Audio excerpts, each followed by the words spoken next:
Are you ready to take your business to the next level? Every day there are countless books and articles that are published offering the key on how to make your business a success. It's easy to feel overwhelmed trying to keep up and run your business. That's why Deb Creer created the Business Power Hour. Keep up on the latest trends, best practices, and techniques for how to make your business a success. Let the Business Power Hour do the heavy work for you. Good morning, good morning. I am Deb Creer, and I am passionate about giving professionals the tools that they need to make themselves and their businesses as successful as possible. And oh my gosh, we are going to have so much fun today. We've already been chatting for like half an hour at least, and I just can't wait to share this person with you. So please join me in welcoming Nathan Cook to our program. Welcome, Nathan. How the heck are you? I am so wonderful. It's great to be with you, Deb, and I'm excited that I get to be on your show and your program. I had you on mine, Yes. which was fantastic and amazing because you're just a bright, shining star. And now I was so privileged that you would even ask me to come and Flip share that mic around, right? flip it around. I don't somehow. Right. Well, let me tell people a little bit about you, and it is going to be a little bit. I think you have sent me the shortest bio out of 1,100, however many programs, but that just gives us more time to talk. So Nathan Cook is an award-winning certified coach, transformational speaker, and mentor. Most simply, he helps people become more than before. He is the host of the More Than Before podcast, as he mentioned, but most importantly, he is my friend. We'll have a link to my interview that I did with him. But again, please join me in welcoming my friend Nathan Cook to our podcast. It's so great to be on the Power Hour. It's going to be a powerful hour, I just know. It is, and we're going to giggle our way through it. I already know that. Well, I always like to find out how my guests got to where they are today. So tell us a little bit more about that. It was quite an accident, quite frankly. I was working 5 jobs. Oh, wow. I was working as a security guard. I was working as an outdoor recreation guide for an outdoor company doing whitewater rafting. Because you live in Oregon. Because I live in Oregon, Pacific Northwest. It's a beautiful area, kind of cold right now, but it's beautiful. And then I was trying to start a martial arts school up. I've trained in martial arts for a number of years.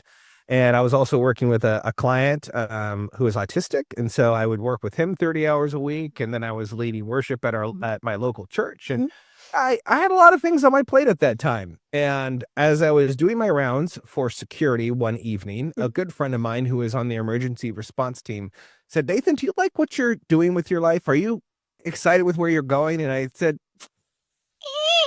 "Thanks. You're an amazing friend for asking such a great question." And so he told me about a certification program. I didn't know anything about the person. And I ended up going to the certification 6 months later, got certified as a coach, speaker, trainer. And I've been doing that for the past decade. And I've learned so much about business, all the things you shouldn't do. And I've learned a lot about people, which I think is the most important part of business, is not only understanding the people that you serve, but understanding how you serve those people.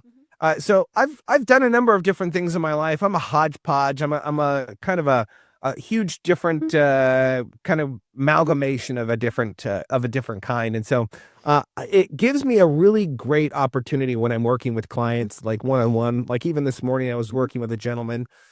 He actually lives in an Amish community. Do I know anything about the Amish community? Not really. Wait a minute. How did he have the tech to be able to do this? Well, we won't talk about that. No. Oh, okay. Yeah, he's an outlier now. But you know what's interesting is when you get to know people and their stories, you really are able to help them take that next step forward. Right. Because as you probably know, Deb, the more you get to know someone, the better off you are able to help them.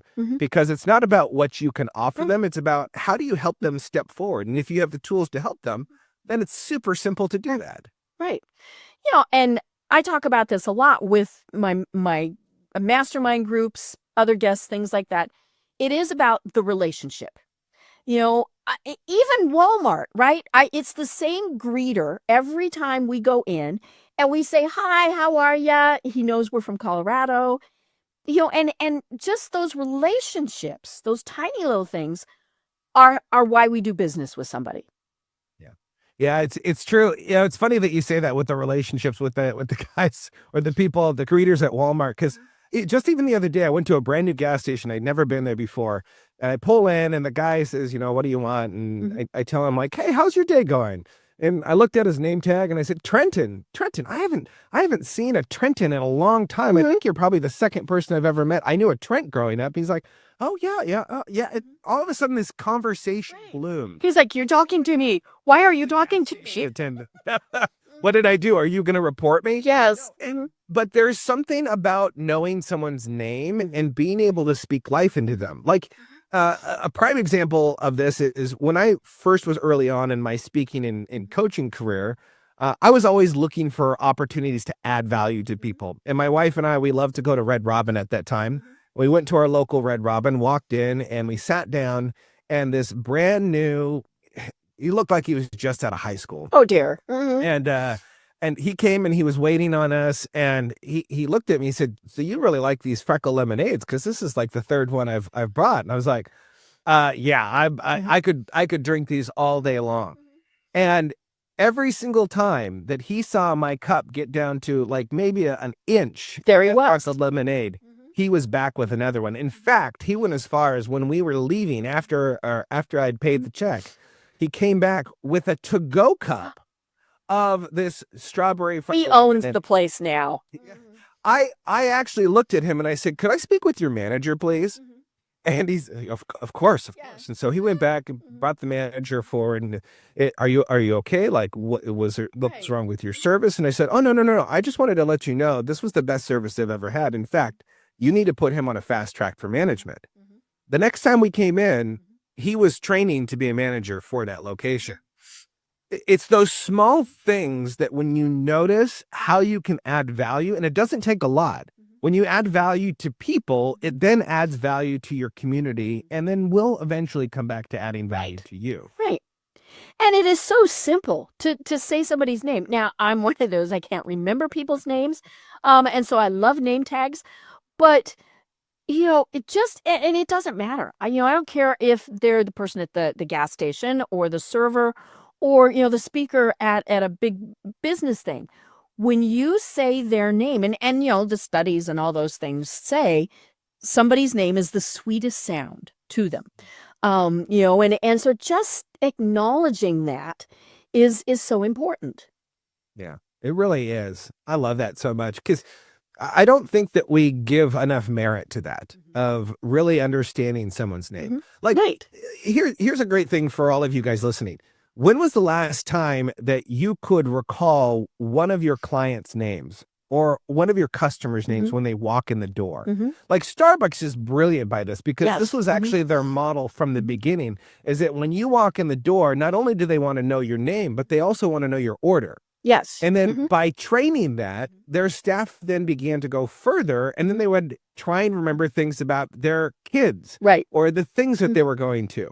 And by doing that, it created this powerhouse customer that loves Starbucks. Right. Now, Starbucks is coffee. Don't get me wrong. I love coffee. Coffee is a great thing.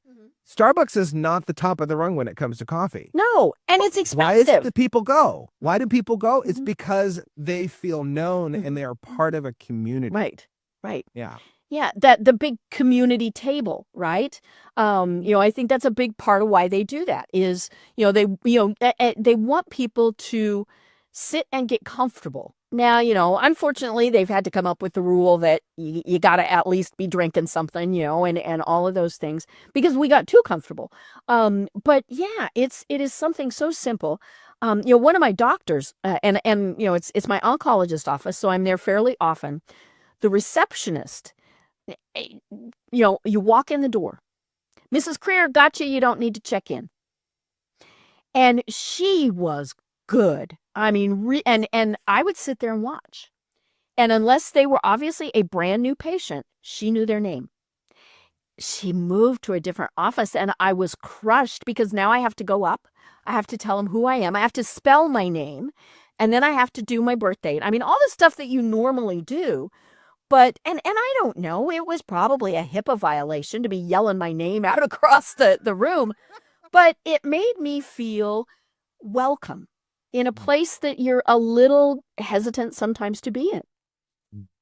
It makes you feel seen and understood when someone takes the extra time to be able to do that.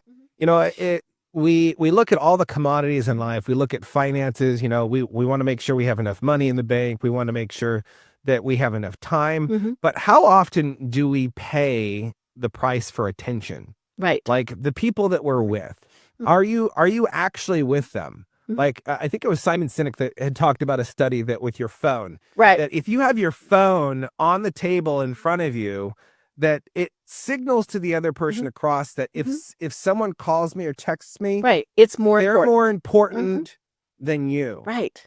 And so he started to put his phone in his pocket or leave it in another place. When you're with someone else, when you're with a customer or a client, or when you're with a family member, are you that present to be there to hear what the need is so that you can help someone else? Right. Yeah, and it's just simple little things of respect. You know, sometimes I'll have my phone there, but I'll flip it upside down, right? Because I am a squirrel, right? I'm going to look at it. Or if there is something I'm expecting, you know, I might tell them, you know, I'm expecting a call, but it has to be a personal thing, not a business call. You know, but you know, it's a show of respect. And years ago, before we moved here to Atlanta, I taught a communications class at Metro State University in Denver. And it was just, you know, basic business communication, all those things. And we were, you know, this young man who was from Japan came up and he said, "Can I talk about business cards?" That shows you how long ago this was, right? But yeah, and I said, "Sure." And so he said, "What we do when we get a business card, if we still get them, right? So you hand me a business card. I don't even glance at it. I stuff it in a pocket. I toss it in my purse. I throw it on the floor, right? I don't really pay that much attention to it." And he said, in his culture, that's a very big show of disrespect. And so what he taught, and I still do this, you take the business card with both hands, you know, hopefully you've got both hands free, right? And you read it. You pause and you read it. And then you place it carefully in a place of honor. So you don't cram it in your pocket, you don't whatever. And he said that's because that business card is actually an extension of them. And, you know, and I loved that. I thought that was so cool. And I really do still try and do that when somebody hands me a business card, because you can always ask a question. Plus it reinforces their name, right? Yeah. But then you can say, "Oh, tell me more about your company. Your job title is this." Whatever it is, you're going to get a little cue from their business card, and it gives you something to carry the conversation forward. Yeah, 100%. And I love that you say that, because I didn't realize, like I'd heard that, you know, it's an extension of who you are. But I do remember going to networking events and people handing out their, you know, business cards, especially with the big ones, you know, speed networking or whatever that is. And people would hand you a business card. And I don't know why. I would just I'd grab the business card and I'd just stare at it. I'd stare at it and I flip it to the back to see if there's something there. And I would just find something on that card to ask them about. Right. Yeah, it could be something simple. It could be Even if it's a cool logo. Yeah, or like I don't recognize this area code. Where is this area code from? Or is fun. Here's a fun one is I don't recognize the thickness of this card. This is a really nice card. And just by doing that can show the person appreciation that you've, you know, gotten the card. Now, after the card, you know, what do you do with it? That's a whole nother conversation. Right. Yeah, the circular file back here, right? The Rolodex. I know. There is something about that, though, of being intentional with how you treat others and how you treat the things that are an extension of them. You know, even like getting in someone's car. Are you treating their car as if it was their body? Are you throwing trash? Or you know, hopefully we're not doing that. It's just amazing to me that we are not perceptive of these things. We don't take that extra time to do that. Right. Well, you know, or when you're in somebody's office. I mean, you know, all of those things. You know, I've been in offices before, or had somebody, you know, throw trash on the floor. I'm like, really? and but you know, and again, it seems simple, but it is basic common courtesy. but more importantly, it is a show of respect. And I've shared this on the program before, so I apologize to the people who have heard this. But when I still worked in corporate America, I worked directly for the CEO, and we had 1,000 employees in this building, right? It was pretty good size. And he calls me one day into his office, and he always called me Deborah. It was like, oh dear, kind of like you get called to the principal's office, right? And he said it was a closed building, and so we all had name tags, and we had to wear them all the time. They had to be visible. I mean, that was the other thing. And he said, I want you to to set up a thing. We're going to redo everybody's name tag. Okay, whatever. And he said, I want to be able to be 6 feet away from somebody and be able to read their first name. And I was young, and I went, whatever, right? But more than once, people told me, we were in the elevator with Steve, and he called me by name. He could read it. Now I wasn't going to burst their bubble, right? And I never did. But they were so impressed with that. And again, simple common courtesy and so easy to do. But yeah, it was one of those things. And so I really do try and say somebody's name. I don't care who they are, where we are. If they've got a name tag on, I'm going to try and refer to them by their name. Yeah. Oh, it's so good. It's funny because it also reminds me of all the times that I've met someone who I couldn't pronounce their name, and I fumble trying to pronounce it. And I keep asking, can you say it again? Can you say it again? I apologize. Can you say it again? Especially from different cultures. There's one specific Swede that I'm thinking of, and his name is like, it's all consonants. Right. Like, there's no vowels in there. there's no vowels. And I'm like, at one point he's like, just call me Shredder. And I was like, no. I'm gonna call you by your name. Or there was a guy I met a number of years ago. I was at a retreat, and said his name was Michael, but it was Michal. And so I was like, I'm never gonna call you Michael. I'm gonna call you Michal every single time that I see you. And you know what's funny is that relationship was deepened so quickly just by that one simple piece. And we can do this. Like we've been talking about names. Names are such a simple thing that you can do in your business. But I think it's a really good question to ask. When was the last time you went through your customer's journey in your business? Right. What was the last time you walked into your office as a brand new person? Like, one of my favorite things to do when I walk into any place is, I'll ask to use the bathroom, and I go in, and the first thing I look for is, do they have a coat hanger? Do they have a coat hanger in their bathroom? How many times have you walked into a place, a coffee shop or a restaurant or even a business building, and there's no place to hang your purse? There's no place to hang, a sports coat or anything. They're not expecting you to stay. They're not expecting you to stay. But here's the thing is, in life, if you create an atmosphere that's welcoming, people will come. Right. If I like to give this example a lot with clients, you welcome things into your life. When people come over to your house, if you don't have couches, they're not staying very long. Right. Yeah, it was great. Nice. Love the house. You might prefer that. Yeah, you might prefer that. So maybe you're going to get rid of all your furniture. Right. But if you have a nice plush couch and you have, an end table with a place to put a coffee cup or something, people are going to want to stay because they feel invited. And it's those small little things that if you go through your customer's journey, as soon as they come in the front door, or as soon as they get the first email or the first look at your website, are you creating an atmosphere that welcomes the people that you want into your business? Or are you repelling the people that you want to be around? Right. And email, that's a great example, because like on my LinkedIn profile, I have my full name. I have Deborah. And then in parentheses and quotes, it says Deb, because that's mainly what I go by. I know immediately if someone has pulled my name off of LinkedIn, because I get, Dear Deborah Deb. And I'm like, delete. I don't care what they're sending me. It could be the greatest thing in the world that will make me $1 million. Nope, I'm done with it. And AI is, of course, making this more of a challenge because we're automating all of this. Now, don't get me wrong. I love AI. But we're losing a lot of that personal touch where it is saying, hey, Deborah Deb. No.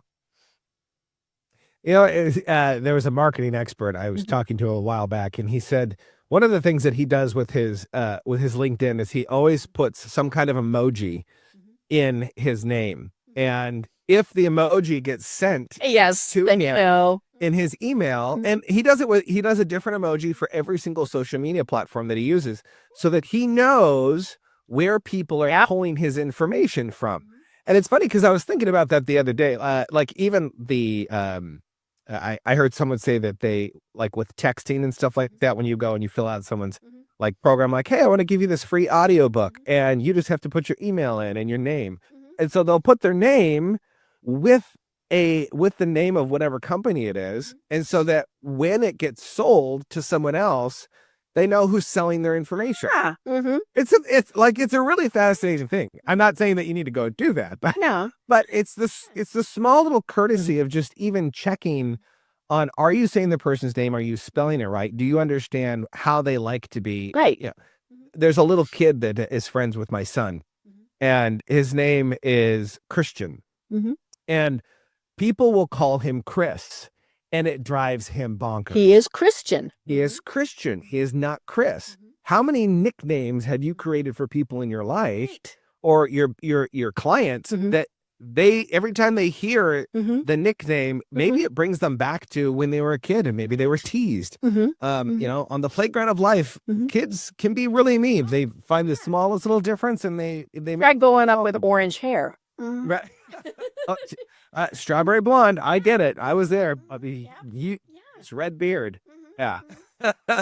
But it really is. It's powerful to be able to find those small little connection points to make the most of the connections you have with people. Right.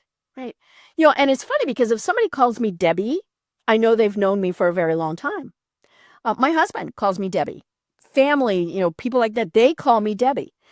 Because that's what I went by for years. And then I had to get professional, right? And I usually did not go by Deborah. Only the CEO of that company called me Deborah. But it is my signature line. But yeah, but people who know me from a business perspective will call me Deb. Now, but frequently, even people I've known for a long time don't get my last name right. And and it's funny because it is my married name, and to me it's like whatever. I'm glad that they remember, but most people will say Crier because it is a German name and that is how it is pronounced. For whatever reason, my husband's family says Crier, and my husband reminded me of this not long ago when we were first married 33 years ago. We were traveling around and we went to my great aunt. Now, she used to be a first grade school teacher. So you can kind of know exactly what she's like, right? Yeah. And he's, hi, Aunt Nell. This is my husband, Tom Crier. I know people with that last name, and it's Crier. Okie dokie then. But yeah, it is such a simple but complicated thing. Yeah, it really is. And it's about those relationships, about serving others. And, we always want to be, how can we add that value? And I love, we mentioned your podcast. One of your guests, and I've had the honor of having him on several times, is the fabulous Bob Berg, right? Yeah. Nicest man in the world. I've met him in person. He is just super, super, super nice. But his big thing is, how can we add value? And I remember I asked him one time, I said, but what, but it's going to cost us. And he said, now here's the key. You want to add value without it costing you, because there are so many things that you can do. And sometimes that value is calling them by name, sending them a thank you. I got a handwritten thank you note in the mail over the weekend from one of my podcast guests. That goes up on the bulletin board, right? How those things are so easy. So how else can we add value? Yeah, I love that question. It's funny when you read my short little intro there. Award-winning coach. The award that I won, was from John Maxwell's organization, and the award was being a coach that finds value and adds value to people. It's literally love the it. award that I received was someone who adds value to people. And to add value, the easiest thing that you do is you find a way to increase that person. It could be something as simple as shooting them a text. Right. One of my small little habits that I have is as soon as someone comes into my mind, it doesn't matter who it is. It could be someone that I went to high school with. If I have their contact information and they come to mind while I'm doing something, while I'm reading something, I will send them either that small little paragraph. I'll think about you. Song I'm thinking about you. I don't know what it is, but I think this is for you. And that has connected me with so many people because I think of people. How often do you think of people? Right. And how often do you let them know that you're thinking about them? In fact, it's funny because just a moment ago on my screen, it popped up that, this morning I was walking at 4:00 in the morning around our cul-de-sac here. And I texted a friend of mine and I said, "Hey man, I love you. I'm praying for you. Hope you have a great day." He just texted me back. He said, "Thank you so much. Like, I'm doing the same thing for you." I'm like, man, I really need it here because I hope I'm doing well here, Deb. You got to give me a grade at the end of this. But adding value does not need to be complicated. When you go to the store, here's a fun one. Whenever I fly somewhere, I like to go to Costco and I buy the huge thing of peanut M&Ms. Peanut M&Ms, right? The ones that you can't have peanuts on planes anymore because they're deadly. I take the peanut M&Ms, this huge jar. I usually take 2 because I fly somewhere and then I fly back. So I take it and I go to the airport. I always get stopped by security because they think I'm carrying something. Yes. And then I get on the plane and the first thing I do is I hand those M&Ms to the head stewardess and I say, "Hey, you can have these, but you have to share them with the rest of the crew." Every single time that I've done that, my experience with flying is amazing. I had to change the sentence though at one point because I said, "If you don't share these, I'm not going to give them to you." And halfway through the flight, they came through the entire flight and they started handing out peanut M&Ms to every single person. So you had to add your crew. I had to add crew on the end of that. But you know what? It's the smallest thing. What does that cost me? $20 from Costco for a thing of M&Ms. Right. What does it cost you to be thoughtful of someone else? It doesn't take a whole lot. Like you said, giving a handwritten note. I have handwritten notes in my man purse, and I will take those out and I'll just write a little note to someone. Do I know what I'm saying in the moment? Not necessarily. I just kind of allow myself to go like, "Hey, I really appreciated you today. The type of service that you had, that you were really kind." And then I'll put it like in a little envelope. I'm nice. I don't lick it. I dip my finger in water and I seal it and then I hand it to the person because, everyone's crazy. It's COVID, the COVID crazies. But you know what? Every single time I've done that, it adds value to someone. Right. You see, we think of adding value to people, adding value to clients, adding value to family. We think that we have to go above and beyond. Right. We've got to, and that it's going to cost us to do that. Yeah, but does it really cost you? Right. At the end of the day, the greatest currency that you can have in your life is the relationship with someone else. If you build a good relationship with someone, they will continue to keep on coming back no matter what. Right. How many times have you heard the story of the boss that is going through hard times with the company and they have to lay off part of the company?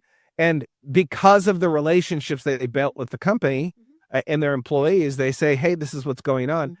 And the employees will say, "Well, what if we take a pay cut? How many people's jobs can we what can we do? What can we do?" Or the CEO's staff, they all forego their income for 6 months so that they can pay for the employees. Right now, these are not common things that happen. Right. A lot of businesses won't be willing to do that. But how many businesses, if you were affected by COVID, how many times did you have a client who come in or a customer that came in that maybe didn't need your service, but they wanted to help you? Yes. They wanted to help you because you built a relationship with them. You added value to them in some way. And I think that's one of the most important things that we can do in life. Your business, my business, whatever business you have, do you truly add value to your people to such a point that they want to come back and continually use you? Right. And And refer people to you. and refer people to you. That's a great point too of, do you serve someone to such an extent and care for them that they're willing to share their family with you? Actually, maybe sometimes I think we're a little bit looser with our family. We're like, oh yeah, you take Bill. You're have the kids. I don't care. Have the kid. It's okay. Like, kids are grown. We'll take him to the dentist. You can drill on him. It's okay. But truly, are you willing to extend your reputation or someone else to make the connection? Right. In fact, I think that's one of the great things of podcasts, right? And you know this too. You have a great guest and you ask that question like, hey, who do you know that I should know? Do you have a guest in mind that would fit perfect for the show? And then they send you a guest, they connect you, and it's one of the greatest guests that you never would have known about because they extended their reputation. And I think there are so many ways to add value. I think sometimes we just need to get creative with how we do it. Right. And I think one of the things that so many people do, and this one drives me nuts, is they're expecting something in return. Oh, yeah. I'll refer somebody to you, but you have to refer somebody to me. That's why I stopped going to a lot of networking things, right? There was one that I did when we first moved here to Atlanta, and we had little sheets of paper, and you kept track. And, and I just thought that was the most horrible thing in the world, because since it was a quota system, how many times did we make it up? Or it was like, oh my God, I have 5 I have to do. And you're just going to pick the first 5 people that pop up on LinkedIn or whatever it is, right? And none of them meant anything. It would have been so much better to have just said, think of one a month. And even at that, it still might not have, you might not, but when they know, hey, it's I want a great contact, then I'm really going to stop and think about it. Because it's exactly what you said. It's my reputation that's on the line. I'm not going to refer somebody and have it backfire. I had somebody one time on LinkedIn who had gone through my profile. Okay, that's fine. But they said, please introduce me to this person, this person, this person. I did not. And I told them, I said, no, I don't know you. I'm not going to put my reputation on the line by referring them to you. And of course, I was gone. That was the outline. And I thought, okay, well, clearly that was not anything that I was going to care about anyway. But yeah, we should never, ever expect it to be reciprocal. And then of course, when it is, it works out great. But, we can give just to give. Yeah. And here's the thing too, is if you're giving out of abundance, right? Like Bob Berg talks about that a lot. Right. Like it's through abundance that you receive abundance. And it's not the idea that, well, I'm going to give because I'm going to receive more. It's you're giving because there's a need that you want to fulfill. When you're passionate about your business, I love passionate business owners. Like I was just talking to an accountant the other day, and I remember thinking, holy cow, you love numbers. Like I failed in math. Math was not a strong subject for me. So the way that he talks about numbers, I'm mesmerized because I'm like, how do you love these things so much? I know. Oh yeah, 2 and 2 don't make 4 for me. So you got to carry the one. Now, but here's the thing: is when you're passionate about serving people and adding value to them, you're not thinking about what am I going to get back. I cannot even tell you how many free coaching sessions I've given out because I'll meet someone like prime example. I went to we got a brand new dentist and we walked in and I'm talking with this gal while she's cleaning my teeth, which my wife still doesn't understand. How are you doing this? I don't even know, actually, quite honestly. But they understand when you go, right?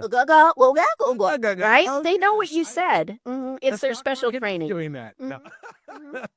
But I was talking with this gal and she was talking to me about some of the struggles that she had with her son. And so one of the things that I've done and I do with clients is I go through personalities. And so I use Myers-Briggs personality assessment. I don't use the assessment giving it to them, but I know it so well I can self-diagnose.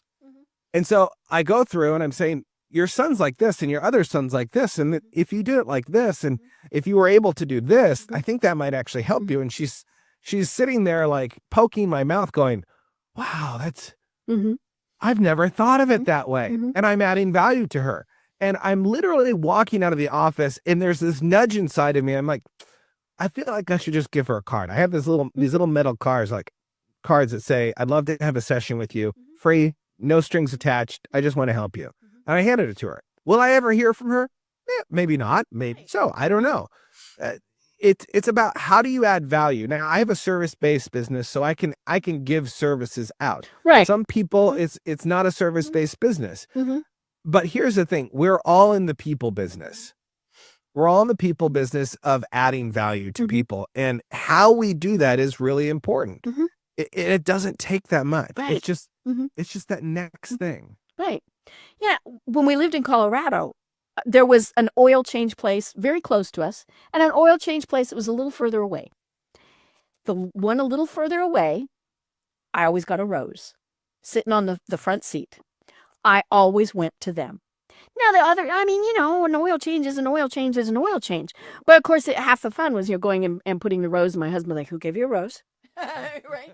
But Can't tell you. yeah. But yeah, I mean, just the little things.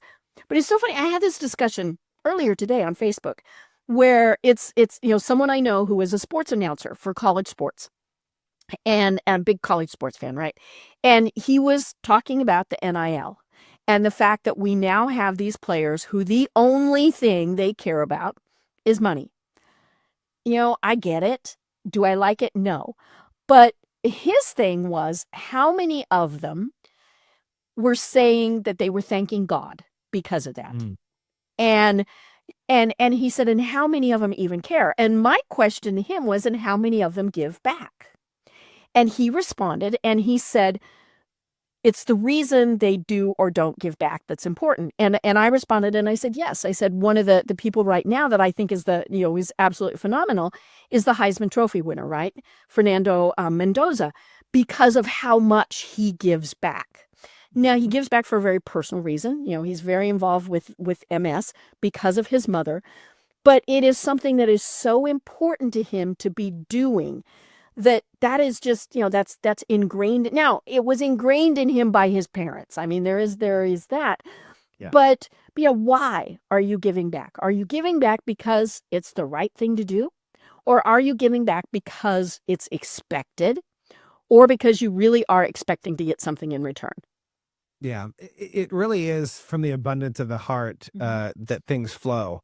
And if you're just looking to give because you want to get things back, it's really the wrong heart. At the end of the day, it's how do you serve other people, right? It's because here's what I have found in my own life is the more that I give, the better my community is, Right. the better my customers are. Like my clients, most coaches I know, they have a clause, they have like emergency calls, and it's like, I'll give you 3 emergency calls over the course of our coaching relationship. I don't have that clause in any of my documents. My clients know, because I tell them at the end of every single coaching session, if there's anything you need between now and the next time that we talk, shoot me a text, Right. give me a call. And I don't take that lightly. In fact, one particular client, I remember, he messaged me the day after Christmas and said, hey, could we talk? And I said, hey, I'm right in the middle of family stuff. Can you give me 45 minutes to an hour? No problem. Right. You knew it was important or he wouldn't have contacted you. Exactly. And so I end up calling him back and he starts to tell me of how his future daughter-in-law was diagnosed with cancer. Oh. And he was trying to figure out how to walk with his son through this and what the next steps were. And did I get out my phone and document the time that I was spent? No, I was there. I was present. I listened to him. I heard what was going on. I was able to offer some thoughts of how he could move forward with that. And what's great is it gave him peace knowing that he had someone in his corner.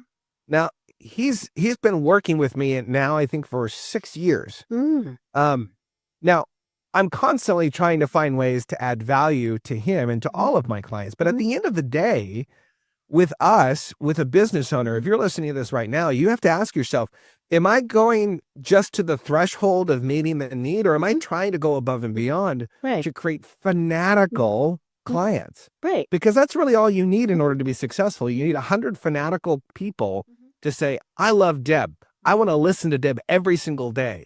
And those fanatics are going to go out and they're going to talk about Deb. They're going to talk about Nathan. They're going to talk about you. And at the end of the day, that's what really gets me excited is finding people that have an idea that adds value. And at the end of the day, they're not so concerned about what they're going to get. They just know that what they're doing will eventually provide. Right. And let's be honest, there are people who try to take advantage, right? Yeah. And so then that's when first of all, you need to have a discussion with them. Yeah. And maybe you need to say, no, this is not working. I have clients who I have had to tell, I'm not working and with like website development, things like that. Does not have to be done on a Sunday morning, but that's when they will contact me. Oh my God. Now, if the website's down, that's a different matter, things like that. But, there are clients where I had to tell, I'll be happy to do it, but the charge is double. Well, then they always find it waits. But it was so funny when we moved here from Denver to Atlanta. I had a client who was in California. So we got a 4-hour time difference, right? You're 4 hours different from me. And I hadn't been here a week when they contacted me and said, do you have your computer unpacked? We've been sending you emails, yada, yada, yada. And I said, yeah, I'm sorry. and they knew I'd moved, obviously. And and they said, well, we just sent you an email and you didn't respond. And I said, well, it's 7:30 at night. And she kind of, she was like, oh, she forgot that. And I said, tell you what, I'll make you a deal. Unless it's an emergency, I won't respond at 7:30 at night, but I won't expect you to respond at 4:30 in the morning. And that worked out just fine, right? But and there are the people, I've had this wonderful woman on the program before. Her name is Adrienne Graham, and she talks about, no, you can't pick my brain for free because it costs too much. And there are those people who want to see how much they can get for free. Yeah. At least buy me the coffee at Starbucks before you're gonna, have me talk to you for an hour. I'm probably still going to talk to you for an hour, but I might not follow up as quickly if you didn't at least buy me coffee or say thank you. And because, we, and I try never, have that happen myself, but yeah, there are times where we have to have boundaries, but maybe it does come back to, just not the right fit. Yeah, well, I think what you say is really important, that we have to have those guardrails. You have to have those lines drawn, because there is a point that I think we all kind of know deep down in our hearts that the person is taking advantage of us. Yes. The person that buys your program, or the person that buys your service, and then that they're going to ask for a refund because they're not going to like it. Right. Now, for me personally, I think I've maybe had one refund out of my 12 years of business. And I had no problem refunding them. I was like, yeah, no problem, whatever. Yeah, you're fine. If it didn't work for you, whatever. The people that I attract in my life, the people that I work with, there's a sense of honor amongst us. Yeah, they're not going to try and take advantage. They're not going to try and take advantage. And I think for us, for business owners, you have to ask yourself that question of like, okay, at what point do I draw the line with the service? Going back to maybe a mechanic example, if the person keeps coming back for an oil change and every single time that you change their oil, they complain about something, maybe you just say, hey, I really appreciate that you love bringing your car here, but I don't think it's going to be right moving forward. We just don't seem to be able to fulfill the need that you're looking for. Right. Here's 5 other people that you could go to and take your car. Yeah, I'll be more than happy to call them and set up an appointment. Yeah. And what's great about that is you allow someone else to deal with that. Right. But 2, you've also still served them. You've served them by going above and beyond. And I think it's an important thing. We have to have those lines drawn, with clients that want to call you at 4 a.m. or they want to message you. There's this great little function. If you have an iPhone and actually even Androids, do not disturb. Yes. Turn on do not disturb. And here's the thing is, I'm not offended when people don't respond to my message in a day. And they're not offended if I don't respond to their message in a day because they know if I have time, I'll respond. Right. And if I don't, that probably means that there's something important going on. Anyone that doesn't understand that is probably not worth your weight in gold. Well, and I tell my clients, if it is really important, call. Even if I let it go into voicemail because maybe I'm recording a podcast, I know that it's a priority. But texting, email, yeah, I get to it as soon as I can. I'm not ignoring you, but yeah, if it's really important, then you need to call. And it's funny because the younger generation, they don't even quite know that these things are phones. I was talking to somebody, so we've got a big amusement park here, Six Flags, right? And Six Flags are nationwide. But he was talking about, and this was last year, he was talking about, the start of the year. Now, here in Atlanta, they're open almost year round because they can be, right? But he was talking about, he has one of every demographic in his marketing department because, Six Flags is reaching grandpas, kids, everybody in between. And he said, I need you to call and do such and such. And he said, this kid came up and said, I've never made a phone call. He's like, in your life? And he had to show the kid, this is, and it was like, wait, you've never received one either? What the heck?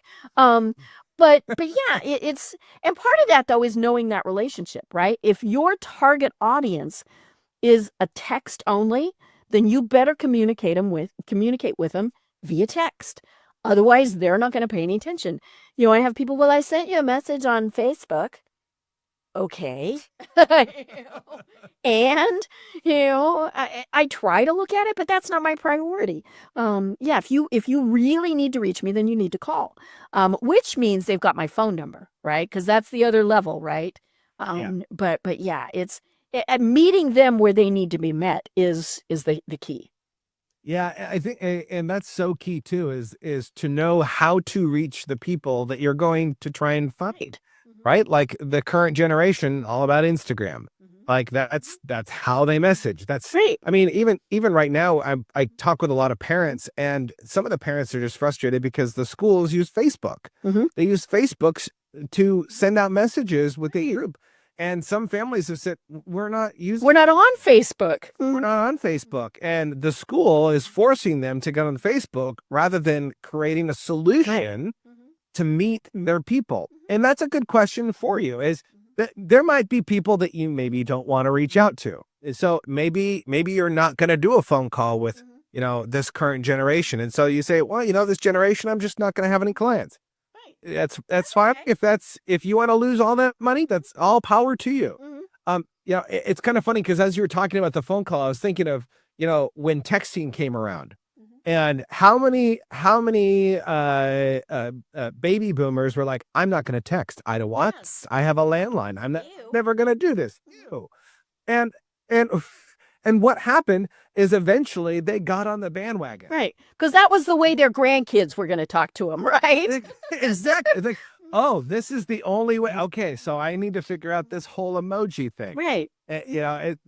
What does LOL mean? Yeah. Well, it's funny because when you were talking about Facebook, mine went to MySpace. It's like, oh man, how many people are trying to reach people on MySpace? And it's like, you're missing the memo here. If you want to go and find your clients, you got to figure out where they are. Right. It's an important thing. Yeah. And it might not be where you want to be, but it's where they are. And I think that is one of the things that's really important. Somebody said, I don't want to be on LinkedIn. Are you trying to reach business people? Yes. Then I'm sorry, you need to be on LinkedIn. And they were just, it's like, and I said, it's okay. It's not like Facebook, and more power to the people who are like, I'm not going to be on Facebook or Instagram or whatever. They've got a lot more time in their day back, right? Because they're not doing that. But yeah, where are your clients and where do they want to be reached? I just had this discussion yesterday. I'm the head of a volunteer organization. We had a little skerfluffle on our Facebook page. And so now we have to have rules. And I'm like, oh God, can't I just tell people to behave themselves? Well, no, we have to have rules. But I said, one of the things I need to add in there is our primary form of communication will still be email, because a good portion of the people who are members are older than I am. They're not even on Facebook. And the thing that so many people tend to forget is, now I have Facebook kind of going all the time, in the background.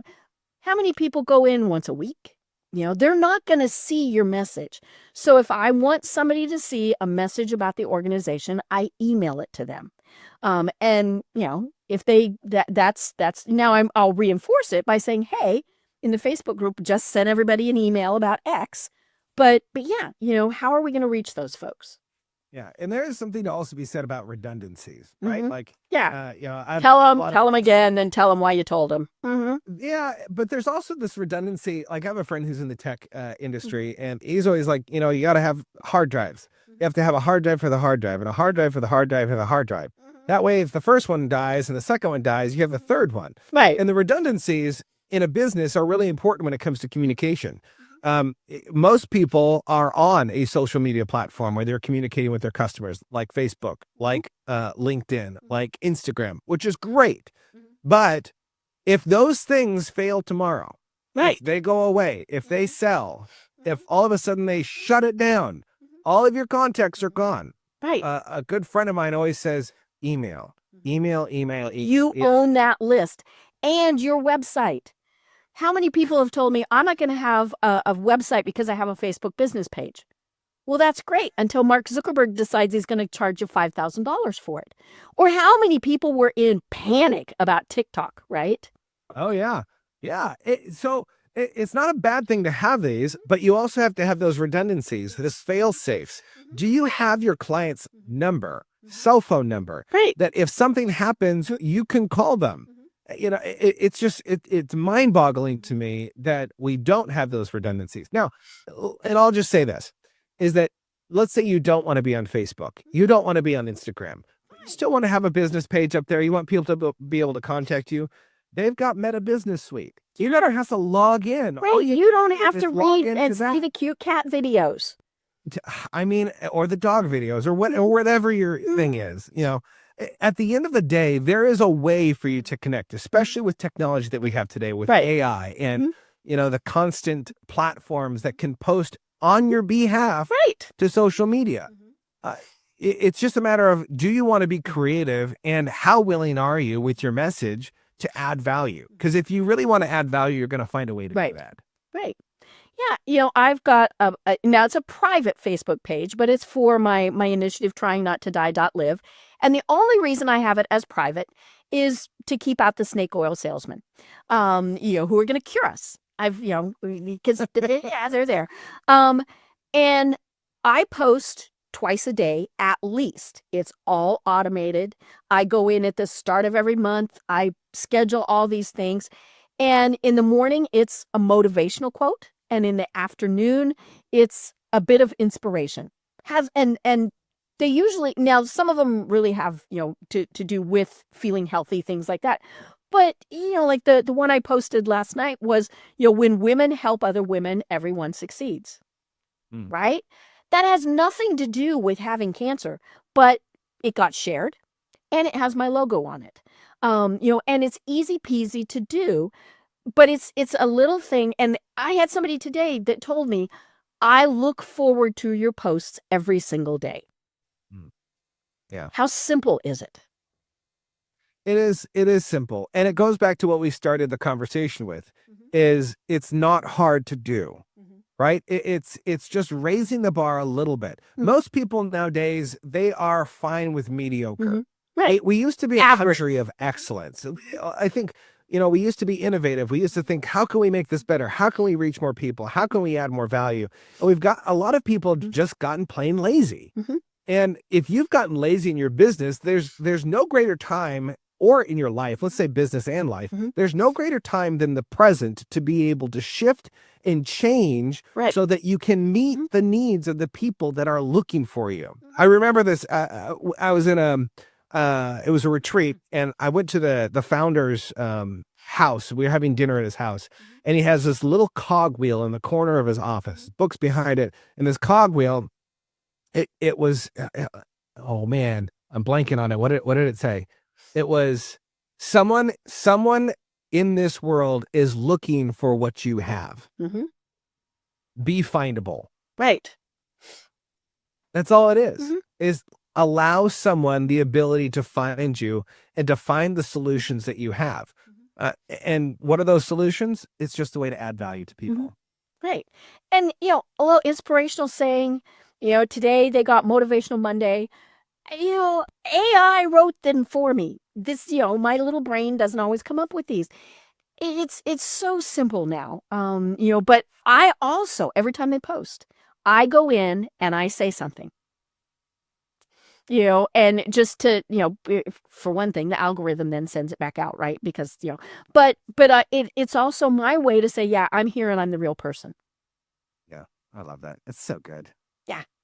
Well, oh my gosh, Nathan, the time has flown. This has been so much fun. We have to do this again because we're going to solve more problems of the world. And so we will do that. But for people who are saying, okay, I need to know more about Nathan, how do they find you and what are the services that you provide? So you can find me very easily at www.morethanbefore.org. Not com. I've been trying to get that for a while. And services I provide, coaching one-on-one. I do group sessions of coaching if that's something that your organization needs. And then I'm also a keynote speaker. So if you need someone to speak for your event, I love to come in. I have a number of different topics I like to speak on, from leadership to communication, personalities, and even the most basic message, which is being more than before, adding value to other people. Mm-hmm. Right. I love it. And one of the things that we didn't even talk about is you do have two podcasts. You have one with your wife. I'm assuming that is a marriage-focused podcast. It is a marriage-focused podcast. We have 4 little kids right now, 7 and under, and not 7 children. We have 4 kids under the age of 7. Let's not get that mixed up. But our main focus with our marriage podcast is helping people understand that they're not alone. Because how many times do you go out and you see the perfect married couple out there? They never fight. They never have issues. But I'm here to tell you, and my wife would be there to tell you, guess what? It's not perfect. No. And there's light. And Yes. marriage can be super messy. And it's okay. And that's one of the things my wife and I like to talk about. We like to talk about the real things in life. We don't want to put on the facade. And so it's a great podcast. Right now, we're in a small off season just because of our kids, trying to balance and refocus life. Yeah. 4 under the age of 7. Yeah, you don't have spare time. That's why you were up at 4 this morning. It's very true.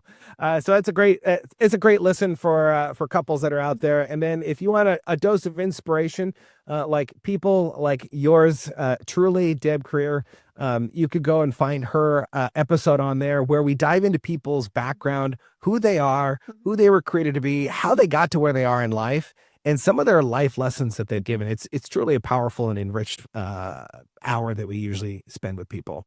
I love it. I love it.